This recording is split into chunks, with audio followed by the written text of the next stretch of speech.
Good evening. My name is R.C. Davis.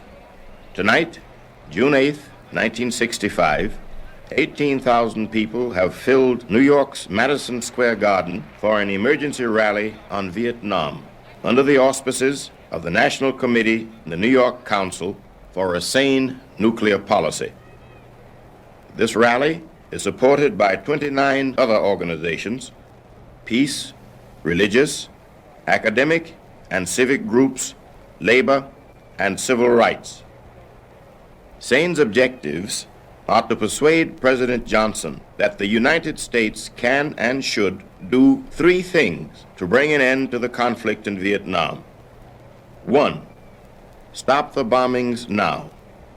2, work for a ceasefire. 3, seek negotiations with all concerned parties, including the Viet Cong. It is in support of this program that all 18,000 of us are here tonight. We hear now from Mr. Bayard Rustin. Ladies and gentlemen, on 3 occasions for civil rights demonstrations, I have filled the garden. When Sane came to me and said that in 5 weeks they wanted to fill the garden on Vietnam, I argued with them. I said I doubted it could be done, for in those civil rights demonstrations we had worked for 3 months. They persevered. And I think this meeting tonight, you who sit there, are a telegram to President Johnson that in 5 short weeks this many Americans came out to declare themselves on Vietnam, and your telegram to Johnson says, standing room only.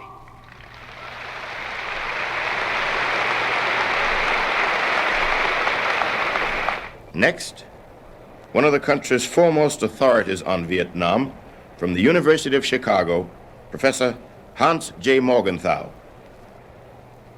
I am against the war in Vietnam for 3 reasons. The war is an unjust war. The war is a war which cannot be won. And finally, if it continues, it will have the exact opposite effects to those which our government intends us to have.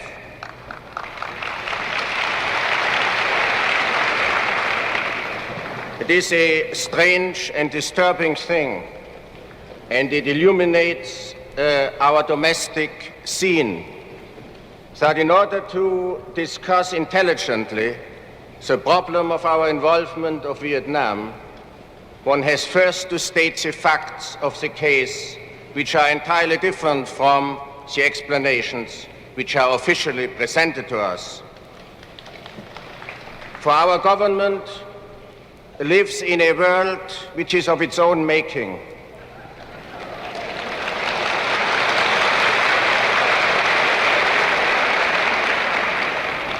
It bases its policy not upon the objective facts, but upon facts which it has created in order to support its policy.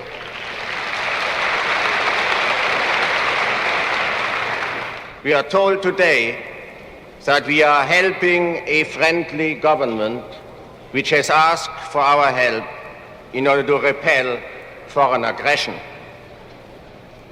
This puts us in a moral position of great dignity and positive value. The truth is, of course, that there has never been a sovereign government in South Vietnam since 1954. The truth is that Mr. Siem, the first president of South Vietnam, was discovered in this country by the CIA and was sent to Vietnam to take over the government. So insofar as we have negotiated with the government in Saigon, we have really negotiated with ourselves.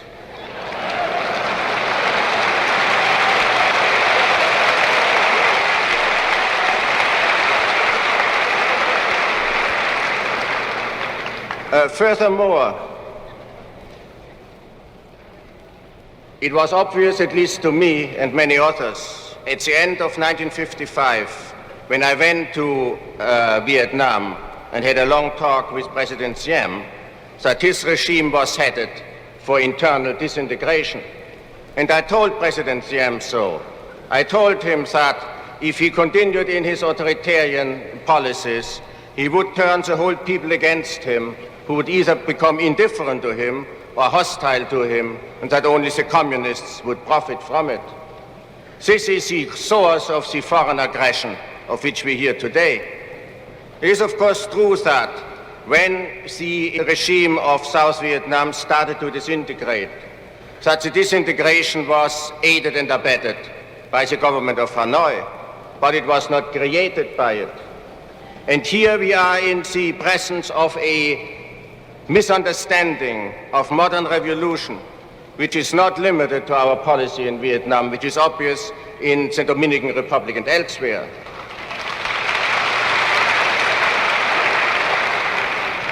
For better or for worse, this is a revolutionary age.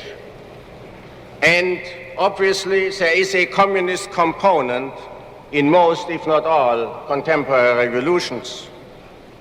But the communists have not created those revolutions. They try to use them, they try to exploit them. But even if Marx had died of the measles as a boy, and if Lenin had been run over by a troika as a young man, there would still be revolutions today.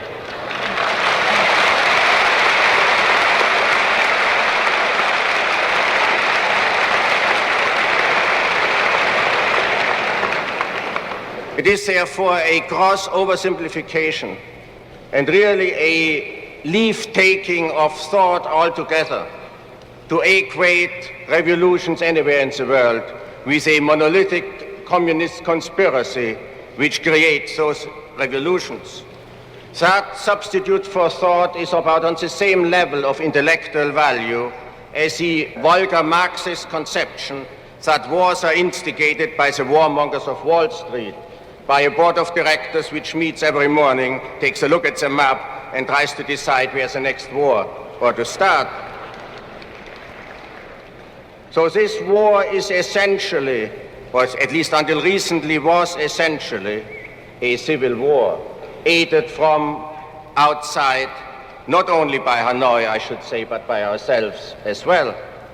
Because if you speak of intervention, we should not forget our own massive intervention as well.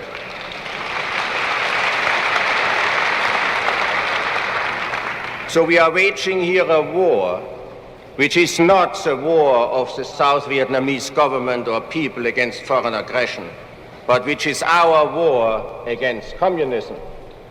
There can be no doubt that there has been a very strong sentiment in Saigon in favor of the de Gaullist, neutralist solution of the problem. But it is we who essentially have foreclosed such a possibility, and we have seen to it that no government comes to power in Saigon which will be willing to negotiate with Hanoi in order to make an end to the war. Now, let me turn to the second point, that the war cannot be won. The war cannot be won because it is a guerrilla war to which the great mass of the indigenous population is either indifferent or is in support of it. There is no guerrilla war in history which has been won against a population which was not actively aiding those who opposed the guerrillas. And the Germans in occupied Europe were faced with this problem, and they had a solution for it, and that was the extermination of the indigenous population. This is indeed a way in which you can win the war in South Vietnam, by exterminating the South Vietnamese. Now, nobody is going to suggest this, but there is a logic in political action which frequently fools the intentions of those who perform them. And whatever the good intentions of our leaders are, the logic of the actions upon which they have embarked I think, forces them, against their better judgment, against their better intentions, to get rid of all those who are potential guerrillas, which is a great mass of the South Vietnamese population. For one of the officers who came back from Vietnam and was interviewed on television made a remark more true and more profound than any I've heard from the President or the Secretary of State or the Secretary of Defense. He said, the trouble is we cannot tell foe from friend. They all look alike. And this is the insuperable dilemma which any regular military force faces, which fights a guerrilla force. I should also say that it is, of course, absurd to try to end the war by negotiations through bombing North Vietnam. Let me suppose the government in Hanoi collapses tomorrow, and Ho Chi Minh tells President Johnson he will sign anything which the State Department submits to him. It is still a fact, isn't it, that 3/4 of the territory of South Vietnam are under the control of the Viet Cong. Who is going to dislodge them? The South Vietnamese army has been unable to dislodge them. We will be unable to dislodge them. And certainly Hanoi cannot be expected to send its army south to get rid of the Viet Cong.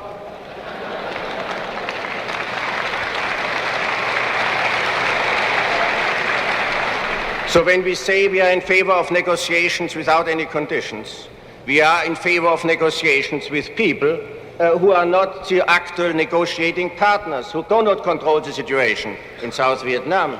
And here we have another aspect of the same fiction to which I have referred before. The idea that the Viet Cong is a mere organ, a mere agency of the government in Hanoi. The National Liberation Front, the political arm of the Viet Cong, is a relatively independent force which at times has opposed Hanoi, which has independent relations with Peiping, for instance, and Peiping has been very careful to cultivate the National Liberation Front in order to separate it from Hanoi. So it is they with whom we ought to negotiate if we want to negotiate with anybody, because it is they who are our opponents in South Vietnam and nobody else. And so it is utterly futile to bomb a state which has given aid to the South Vietnamese, but which is not responsible for the revolution, which does not control it. Somebody in Washington has said quite wisely that the damage the bombing does to the cause of the Viet Cong is about similar to the discomfort which would be created in the Pentagon if the air conditioning wouldn't function.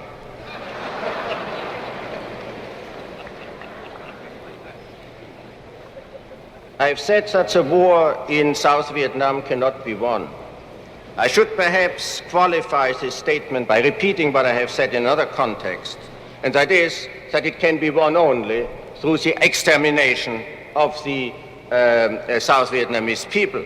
Short of that, with the Viet Cong being primarily armed with our own weapons, until February it was a common estimate in Washington that between 80 and 90% of all weapons of the Viet Cong were of American origin, either surrendered by the Saigon army or being captured by the Viet Cong, or more particularly, being sold by the Saigon soldiers to the Viet Cong.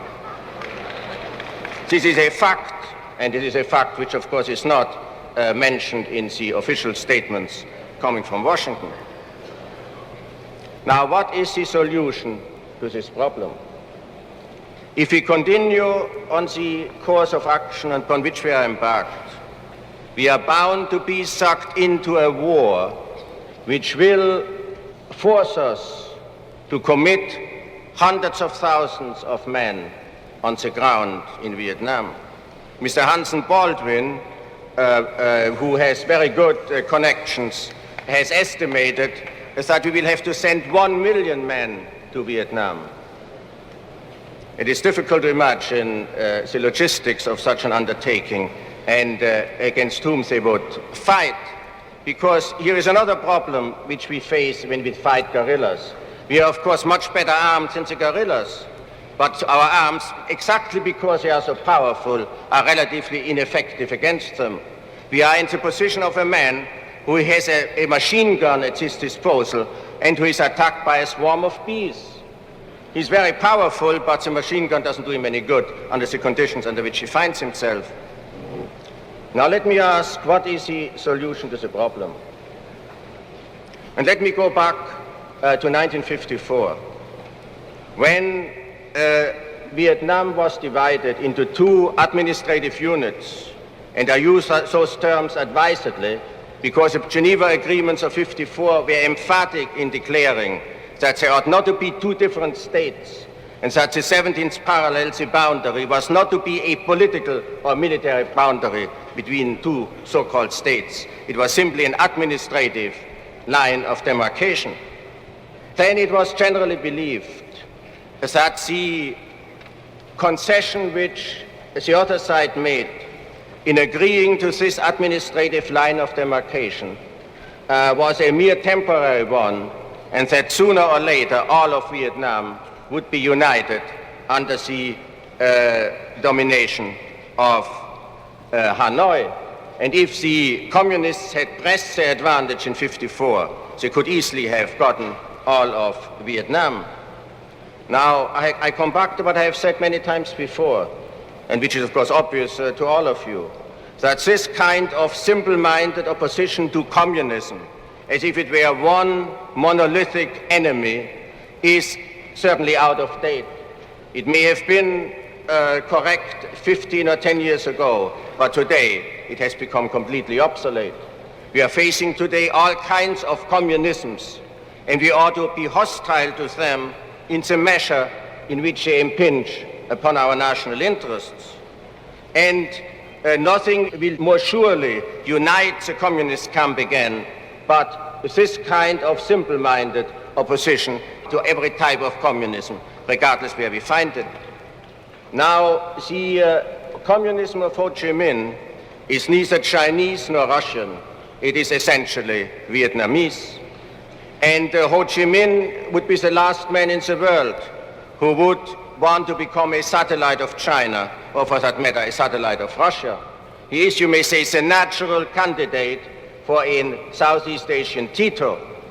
And if he had a foreign policy worthy of the name, we would certainly make every effort to create in Southeast Asia a new balance of power with the help of the Soviet Union, which in this respect has the same interest as we have to prevent the extension of the power of China, to create a situation in which a united Indochina could live as a Titoist communist government, not subservient to the Soviet Union, not subservient to China, and not hostile to the United States. But the policy we are pursuing today is bound to lead to the coalescence of the three different communisms which meet today in Southeast Asia, the Chinese, the Russian, and the Vietnamese. And so what we are going to get is the exact opposite of what is in our interest. We will get in Southeast Asia a monolithic communism exactly because we start from the assumption that such a monolithic communism actually opposes us. And if there is any way of characterizing a self-defeating policy, a suicidal policy, I would say it is this. And I should also say in conclusion that if the present course is not reversed, we are only at the beginning of our troubles. For while it is true, as it is often said now, that we are not like France, but as far as Vietnam is concerned, we find ourselves in a position very similar to that of France. And France, with an army of 400,000 men, could not subdue the guerrillas and lost the flower of its officer corps and of its youth in Indochina, demoralized the Fourth Republic and led to the downfall of the regime. This is the enormous danger which I say in the South Vietnamese War. Not only that it is an unjust war, not only that it is a war which cannot be won, not only that it is a war which, if it is pursued, will have the exact opposite effect of what we intended to be, but that it is also a war which is going to affect the moral fiber of our own nation, that it will brutalize us, that we will get impatient and hostile with a government which imposes upon us those sacrifices with no possible end, with no possible reason for it. So for all those reasons, I say, let's make an end to the Vietnamese War.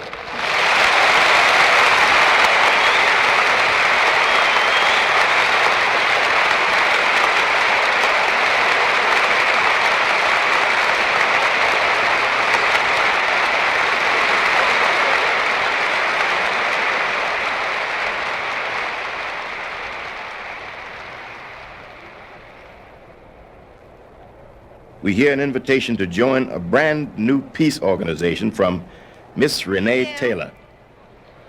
Don't get up. I've come here tonight to invite you to join a new organization of which I am the president, HAPFH. How about peace, fellas, huh?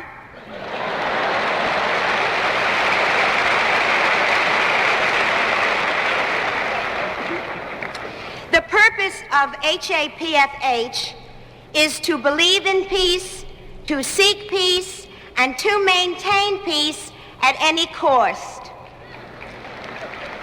such as war, etc.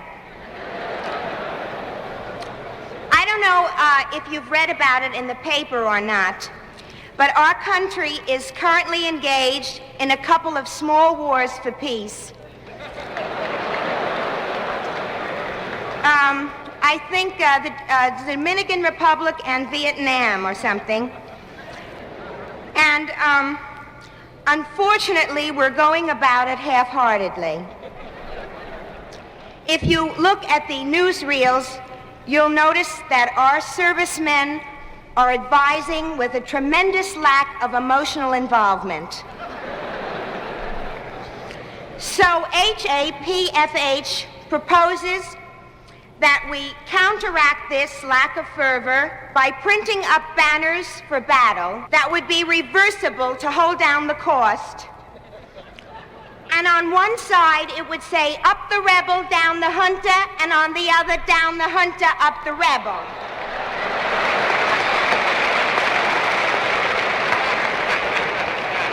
Depending on what country and what time it is of day, etc. Now, secondly, we feel that our administration is showing favoritism in using the Marines in every little crisis that occurs. We propose that the next time we send troops, we make up an assortment. Thirdly, we make a stand on using gas. There's nothing wrong with gas in warfare as long as it's a nice gas.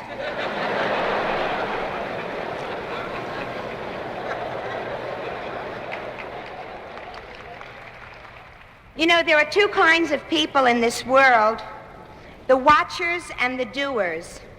Being a good liberal, I used to be a watcher.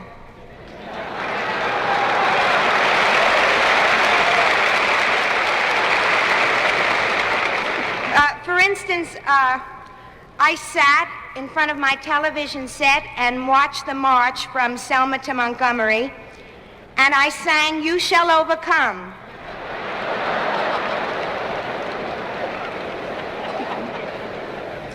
But I've become a doer. We are spending millions of your tax dollars a day on armaments. Now, is this just lip service on your part?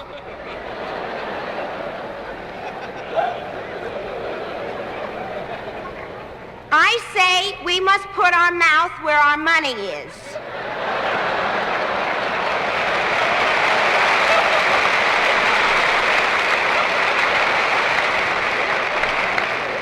So I have come here tonight to invite you to participate in HAPFH annual bus ride and cruise for peace to Washington by way of the Bahamas. For you young people, it's a great way to work for world salvation and meet fellas.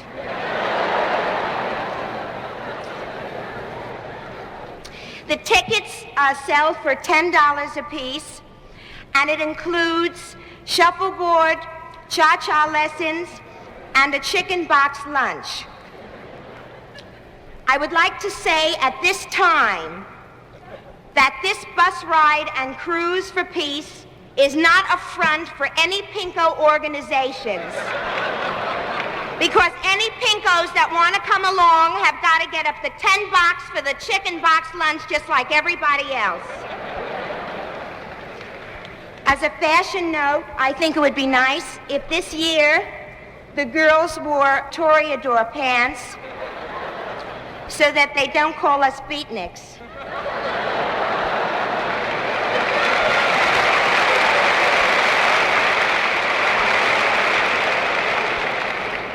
I think it would be nice if we had a representative turnout of all races and religions. And right now, we're concentrating on filling our quota of Jews. And our poster committee is still looking for someone of the African persuasion.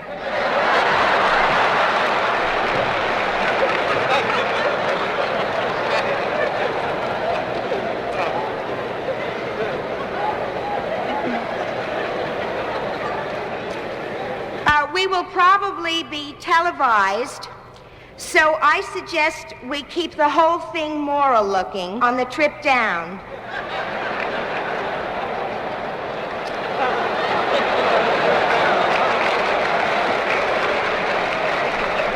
However, coming back, we don't judge. If you're wondering just why we're making this bus ride and cruise for peace to Washington, I would like to say that when our bus pulls up in front of the White House and the president comes down on the lawn to greet us, and the pickets are picketing, and the drums are drumming, and we're singing in unison, and we send up the white doves, symbolizing, you know, and the president steps forward and says, "Why have you come?" Something will come to us. Thank you.